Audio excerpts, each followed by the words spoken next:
오늘은 빌립보서 3장 14절과 14절 말씀을 가지고 표대를 바라보고 라는 제목으로 함께 나누고자 합니다. 하나님께서 천지를 창조하신 후에 지금까지 인류의 역사가 이어져 가고 있습니다. 맞죠?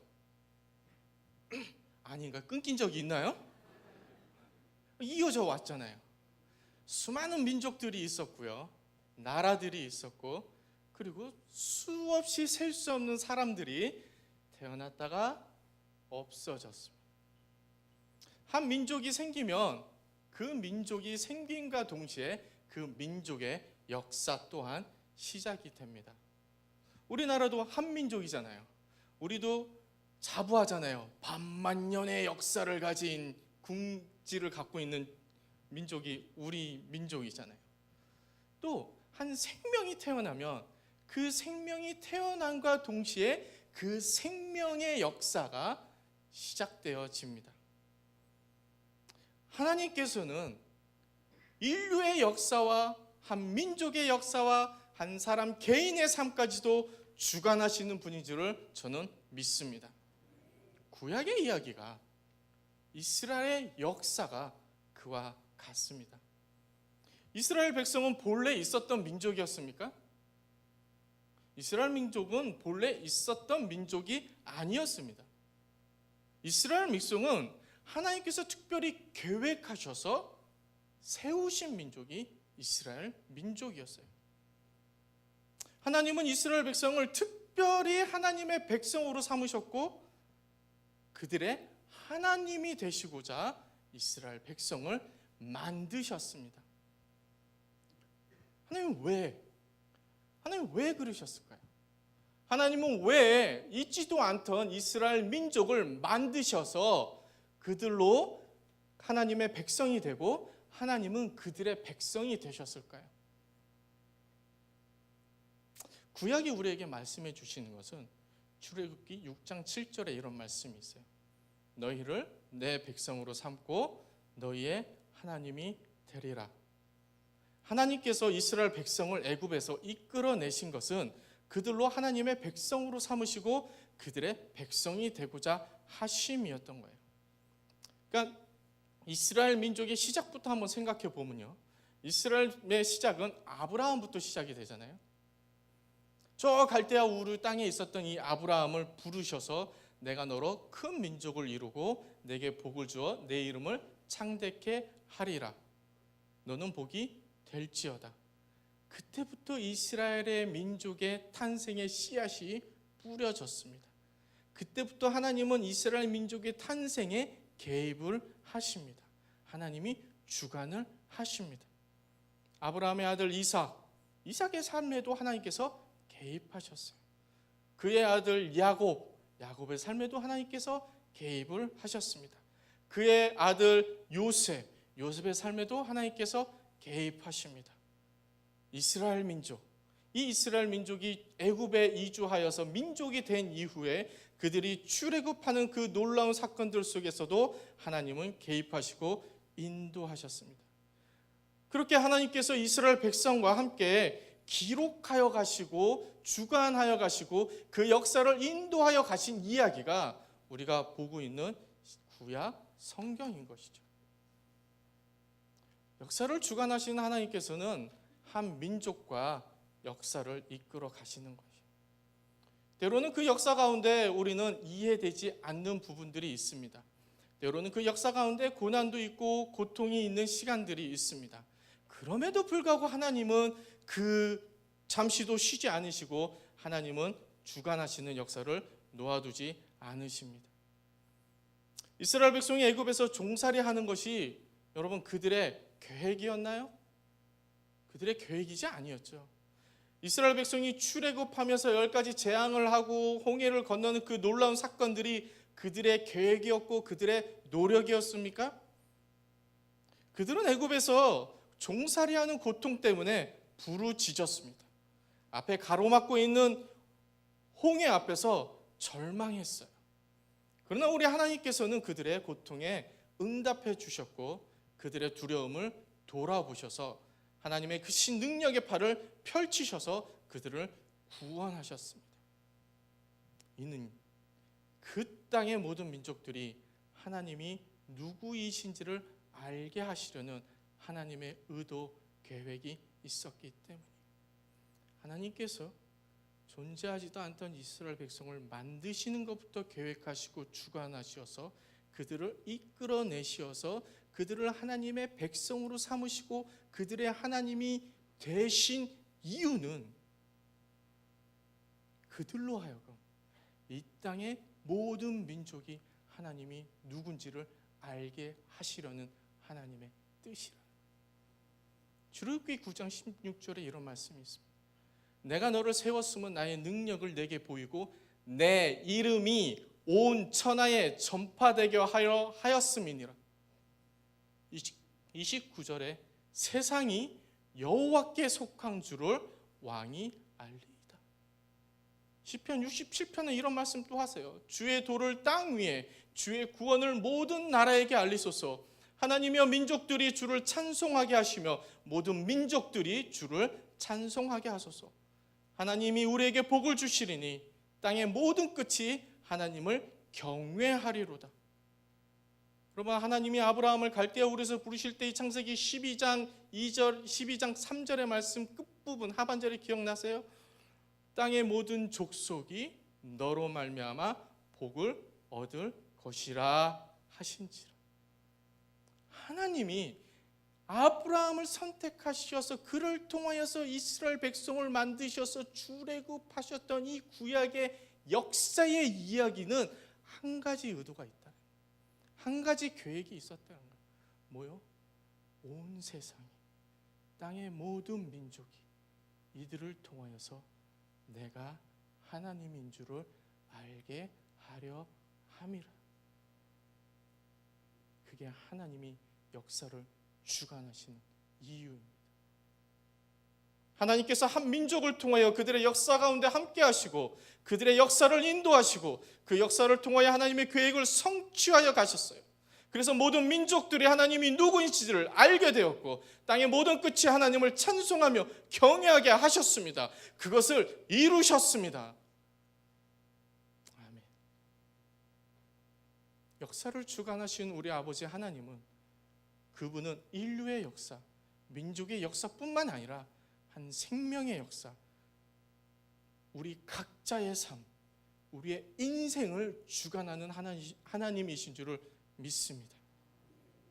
여러분, 성경에 나오는 성경의 인물들 모두가 하나도 빠짐없이 하나님이 주관하신 인생이었어요. 아담과 하와, 하나님을 빼면 그들의 인생을 논할 수가 없잖아요. 노아의 삶, 아브라함의 삶, 이삭과 야곱과 요셉, 여러분이 기억하고 있는 이 성경의 인물들의 모두, 다윗, 솔로몬, 기드온, 요나, 수많은 선지자들, 그리고 이름 없이 또 기록되지 않았던 그 수많은 하나님의 백성들의 삶, 하나님께서 주관하시고 인도하셨던 하나님의 역사예요. 하나님께서는 한 생명, 한 영혼, 한 명의 하나님의 백성의 삶까지도 주관하세요. 12명의 제자들의 삶이 또한 그러했습니다. 저 시골 총구석에 있었던 어부 시몬 베드로를 부르시면서 내가 너로 사람 낚는 어부가 되게 하리라 말씀하시며 부르시죠. 그랬던 그가 주님을 3번이나 부인하였던 베드로였어요. 주님이 돌아가신, 십자가에서 돌아가신 이후에는 그냥 갈릴리 바닷가로 다시 도망가였던 베드로였었어요. 그랬던 그가 성문 앞에서 앉은 뱅이를 그리스도의 이름만으로 고쳤던 베드로였어요. 복음을 전하고자 온 삶을 들였던 베드로였어요. 어떤 자들은 베드로는 십자가에서 거꾸로 매달려 순교해왔던 그 베드로, 그의 삶, 그의 인생, 그것도 하나님의 다스림과 주관하심이었었어요. 오늘 본문에서 고백하는 이 사도 바울의 삶은 또한 동일해요. 하나님은 하나님의 백성을 인도하시고 주관하시고 그들을 통하여서 하나님의 뜻과 계획을 이루어 가십니다. 그렇다면 오늘 이곳에 있는 여러분과 저와 함께하는 여러분의 인생은, 여러분의 삶은 어떠할까요? 하나님께서 동일하게 여러분의 삶을 주관하고 계십니까? 아니면 여러분은 여러분의 삶의 결정을 여러분 스스로 하고 계십니까? 다시 말씀드리면 여러분의 인생의 목표는 하나님이 세우신 표대이십니까? 아니면 여러분이 원하는, 여러분이 바라는 그 목표를 향하여 오늘을 살고 계십니까? 사랑하는 하나님의 백성된 여러분, 여러분의 삶을 통해 하나님께서 이루고자 하시는 일을 바라보시기를 바랍니다. 여러분 각자를 위해 세우신 그 하나님의 표대를 향하여 달려가시는 여러분이 되시기를 소망합니다. 그래서 하나님이 여러분 각자의 삶을 통해 이루실 하나님의 계획을, 나의 계획이 아닌 하나님의 계획을 이루시는 여러분이 되시기를 주님의 이름으로 축원합니다. 저는 불현듯이 한국에 오게 됐습니다. 저는 이런 모습으로 한국에 오고 싶은 마음이 별로 없었습니다. 한국에 가고 싶은 마음이 항상 있었지만요, 가능하면 노동허가권도 받고 비자도 받고 그 땅에 머물면서 살고 사역하고 싶었습니다. 그런데 그냥 어쩔 수 없이 그냥 어거지로 오게 됐어요. 저는 별로 마음이 편하지 않습니다. 그래서 오기 전부터 하나님께 계속 물어봤어요. 하나님, 왜 한국에 지금 가야 됩니까? 왜 하나님 이게 노동허가권이 안 되고 비자가 안 되는 것입니까? 하나님, 이것이 저희의 계획입니까? 하나님의 계획입니까? 저희는 그것이 궁금했고 지금도 그 질문을 계속하고 있습니다. 한국에서 만나는 많은 성도님들을 만나 뵙고 나누면서 이야기를 들어보면 얼마나 많은 성도님들이 힘들어하고 고통받고 있고 어려워하는지, 암으로 투병하는 가정들이 있고요, 직장 문제로, 부부 문제로, 자녀 문제로, 사업의 문제로, 이루 말할 수 없이 그 힘든 고통과 어려움 속에서 어찌할 바를 모르는 많은 분들과 이야기를 나누면서 꼭 드리고 싶은 말씀이 있었어요. 하나님께서는 여러분을 향한 계획을 가지고 계십니다. 사랑하는 여러분,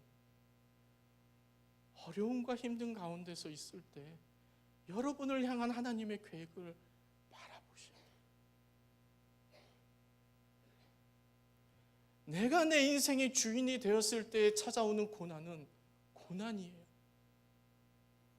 그러나 하나님이 내 인생을 주관하실 때 찾아오는 고난은 고난이 아니라 축복입니다.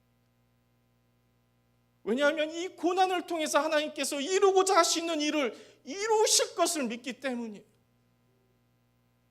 나의 고난은 고난으로 끝나지 않고 나에게, 그리고 나를 통해서 얼마나 많은 복을 땅의 모든 족속이 받게 될지, 나를 통해서 하나님께서 어떤 큰 일을 이루게 되실지를 알기 때문에 나의 어려움이나 힘듦이나 아픔이나 쓰라림이, 그것은 고난에 머물지 아니하고 하나님의 일을 이루시는 주의 역사가 될 줄로 믿습니다. 엘리야가 낙담해서 쓰러졌을 때 그가 다시 일어나 삶의 현장 속으로 달려갔습니다. 어떻게 해요? 하나님이 그와 함께 하심을 그가 다시 깨달았을 때, 나의 인생에 지금 이 순간에 힘들고 어렵고 고통스럽고 이해되지 못하는 부분이 있지만은 그걸 하나님이 나를 통해 이루실 하나님의 계획 속에 있는 것으로 바라보시면, 그것을 여러분의 표대로 삼으시면 여러분 다시 일어나서 소년처럼 피곤치 아니하고 독수리가 날개침처럼 일어나서 하나님의 그 역사의 현장 속에서 일하시는 여러분의 인생이 될 줄로 믿습니다.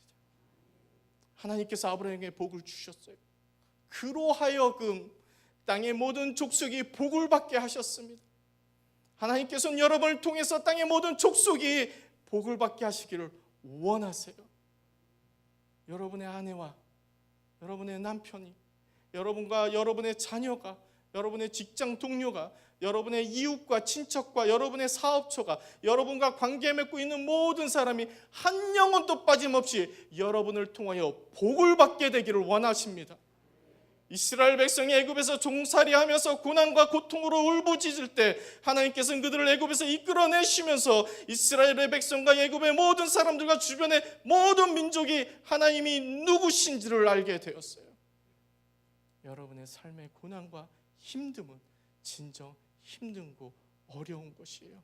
그렇지만 하나님이 여러분이 하나님의 푯대를 향하여 달려가는 한, 여러분이 하나님의 주관 속에 쓰임받고 있는 한, 여러분의 삶이 어떠하든지, 여러분이 가난하든지 부하든지, 여러분이 불편하든지 편하든지, 풍족하든지 부족하든지, 미련하든지 지혜롭든지, 힘이 있든지 힘이 없든지, 지쳤든지 새 힘이 있든지, 능력이 있든 능력이 없든, 여러분을 통해서 세우신 하나님의 푯대를 향하여 오늘도 열심히 달려가실 때 하나님은 여러분을 통해서 땅의 모든 끝이 복을 받게 하실 줄로 믿습니다.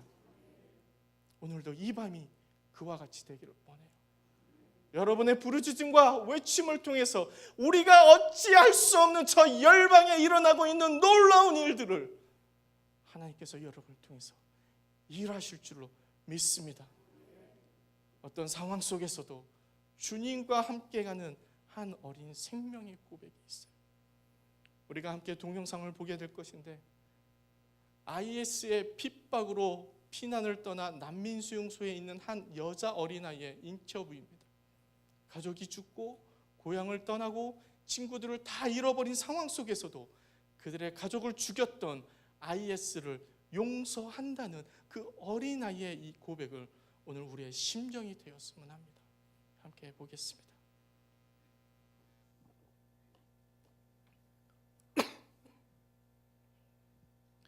미리암은 가족은 쿠스티스탄에 있는 이르빌에서 마을에 살고 있습니다. 2014년